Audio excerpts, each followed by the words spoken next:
આ પીવીસી નળ છે, તમે જોઈ શકો છો. હવે આના ઉપર થોડું વજન આવ્યું તો અહીંયાથી આ તૂટી ગયું. કિચનની અંદર ખરી રીતે પીવીસી નળ યુઝ કરાય જ નહીં, કેમ કે આની અંદર કંઈ હોતું નથી.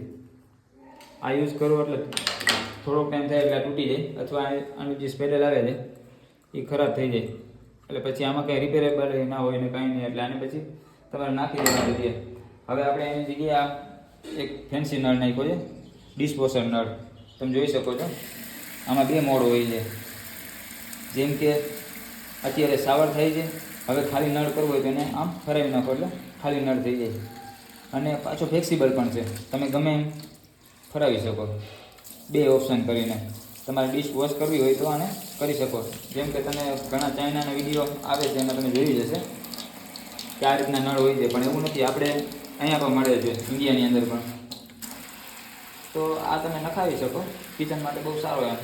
અને ડિશ વોશ કરવી હોય તો આરામથી થઈ શકે, બહુ સારો અને ફ્લેક્સિબલ છે.